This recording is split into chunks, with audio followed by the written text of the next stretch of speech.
Huh.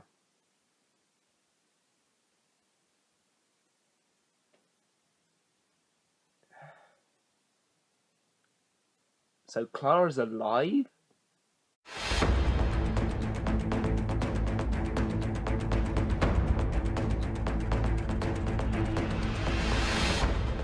Hello and welcome to my review of the final 3 episodes of Doctor Who Series 9, Face the Raven, Heaven Sent, and Hellbent.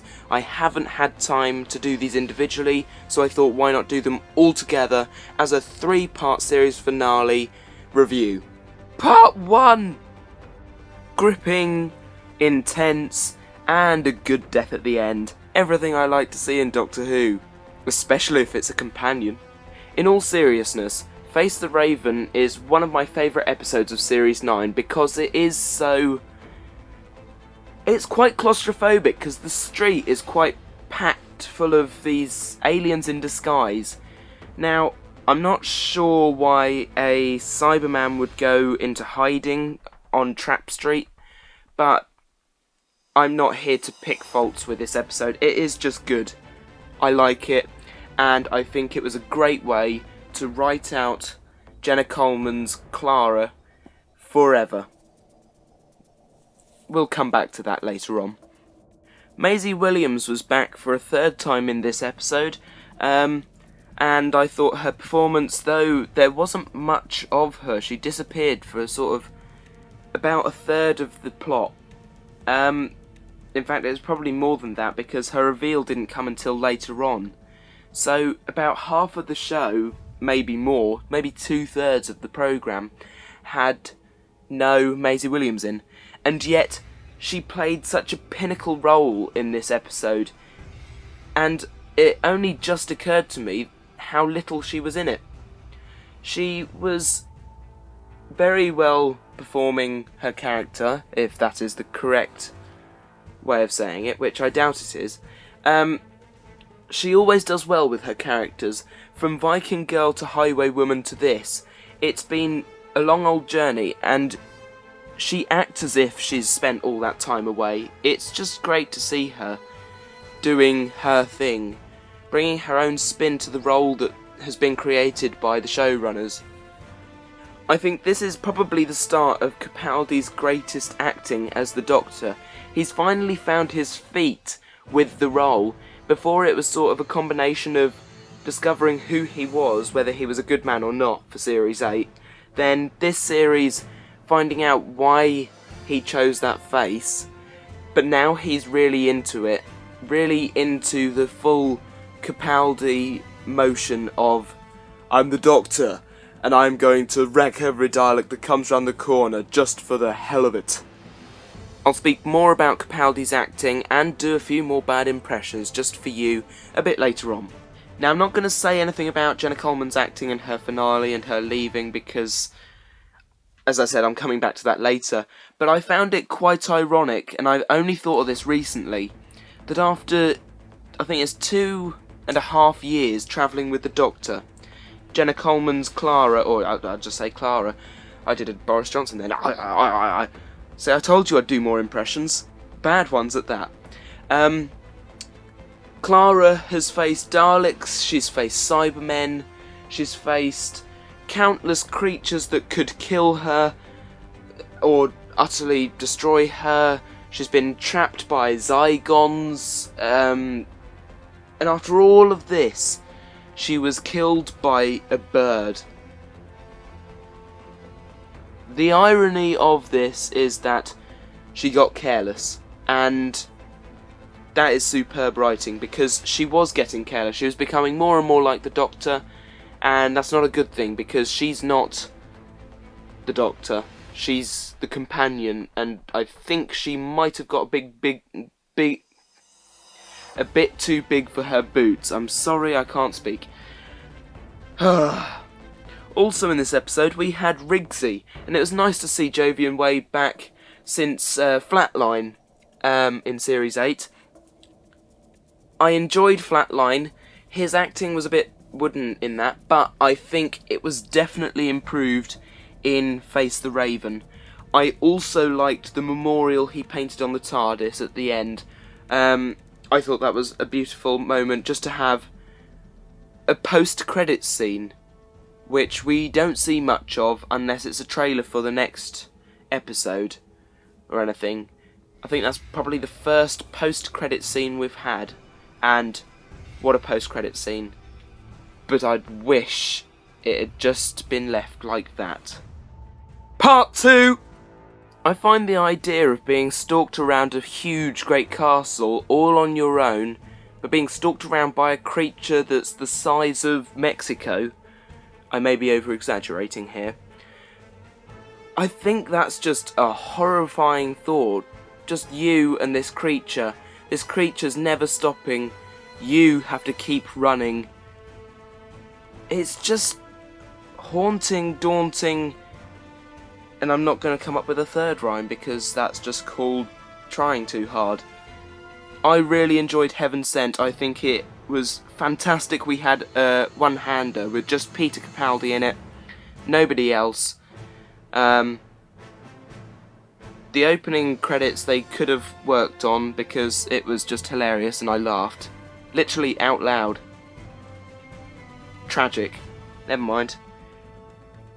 I loved this episode. And it's got to be my genuine favourite episode of Series 9. Capaldi's Doctor has had some pretty good speeches, some good monologues. For example, his war speech in the Zygon Inversion was just mind-blowing. It was great. I loved that. But in this one we had a story about a bird that would sharpen its beak on a diamond mountain. I really enjoyed it, and I can't remember it now. But I think all good speeches you should be able to forget, because you'd be forever remembering the bad ones for the bad points. And you can get the general gist of the good ones by thinking about them. So for example, I can remember the bird sharpening its beak, whereas a silly throwaway line or speech or something like that is just not memorable enough. I found this episode quite like an audition tape. You film yourself doing your best whatever, in Peter Capaldi's case acting, and then send it into the directors, and I'd give him the part. After this episode, I am absolutely positive that Peter Capaldi is my favourite Doctor ever. And that includes David Tennant. Peter Capaldi is my favourite. He beats Tennant any day. And the reason is because he's so good as a Doctor. He really wanted the role. He's really passionate about the role. He can really act fantastically, and he's believable as the Doctor. It's not all about the looks and the sex appeal. It's whether he can be the Doctor, I think, and that's something that the show lost in the last few years. Up until Capaldi, everybody was sort of a bit, oh, why is he old? The Doctor's not old, he's young and bumbling. They forget the original Doctor was an old miserly man. This has sort of gone back to that, but with that air of fun as well. And I think that's something great, and it's a majorly good decision from Stephen Moffat. Also, another majorly good decision from Stephen Moffat was to write this episode. I really enjoyed this episode, and I think it's probably Moffat's best work ever. Maybe Blink, I'm not sure. I jumped out of my skin and into a neighbouring bin watching this episode. It was really scary for me. I don't do make you jumps well. They tend to give me miniature heart attacks that I then recover from eventually. They're not real heart attacks. That would be bad. Anyway, I think the Veil is a fantastic idea. A creature from the Doctor's imagination that's been created into this hideous creature that I've said creature too much. This hideous monster that just keeps coming. And it won't stop. It will never stop. It's coming for you. No, it's not really. It's all fake.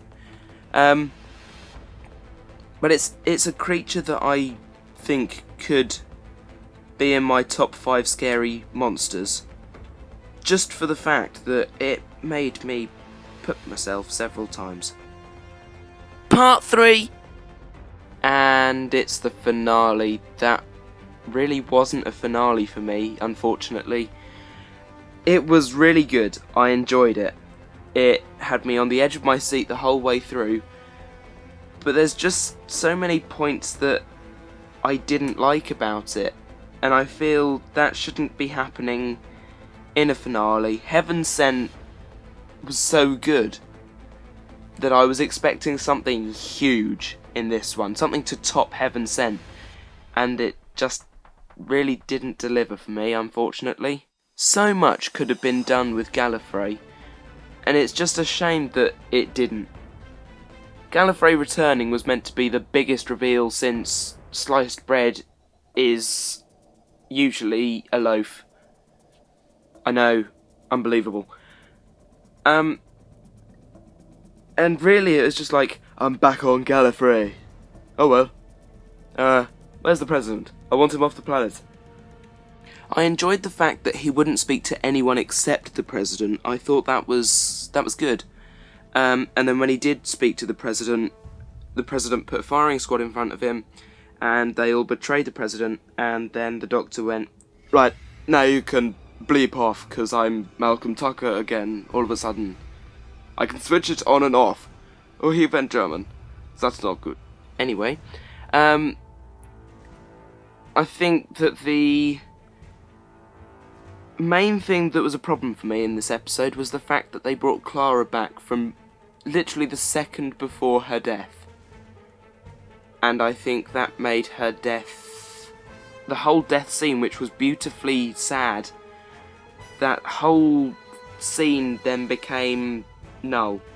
They just went, nah mate, not having it. And I realise why Stephen Moffat would do this, because the Doctor, as he said, has a duty of care, and he cares so much about Clara that he would go this far. But in the end, I don't get it.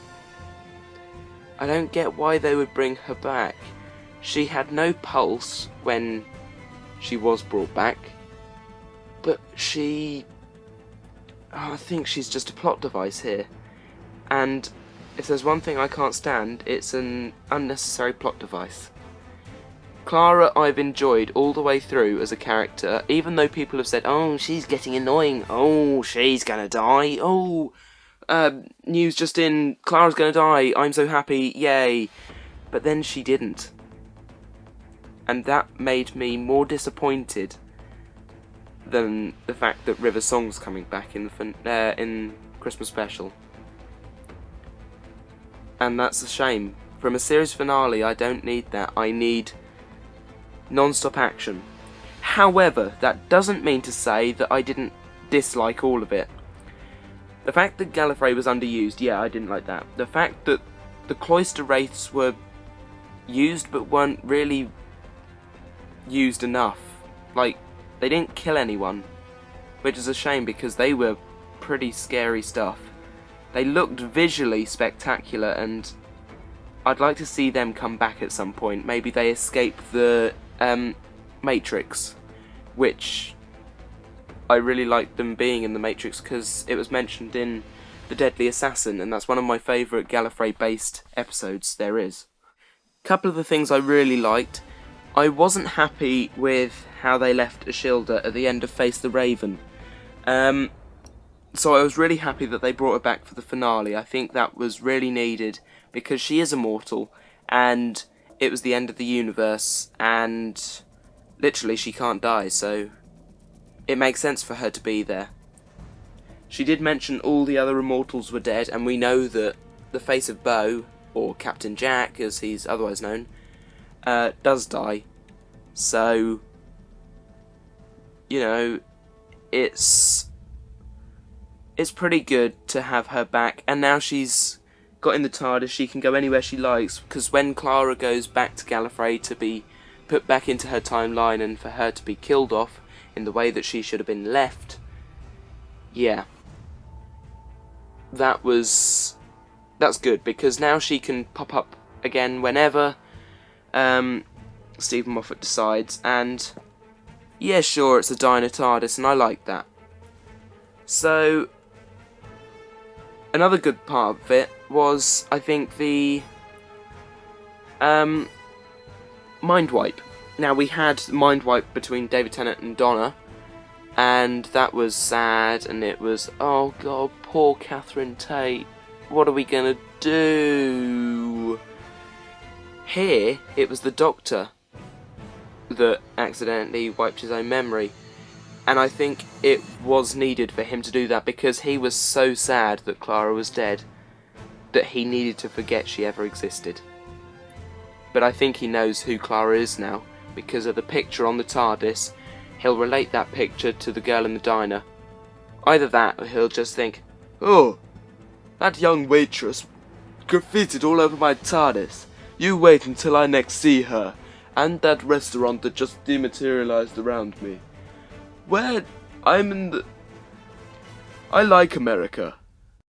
And so that brings us to the end of the reviews for Series 9. Overall, it's been a pretty fantastic series and a great year for Doctor Who.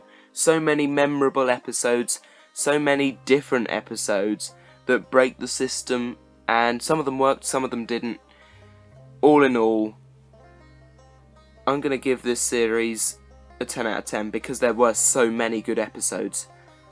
Thank you for watching these, and expect another episode review for The Husbands of River Song coming after Christmas at some point. Hopefully sooner than these 3 episodes because I've just been so busy.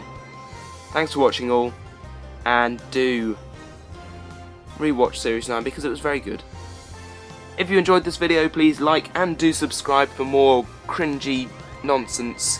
Thank you, Will Downing, for putting it so wonderfully today. Goodbye, my friends. Goodbye.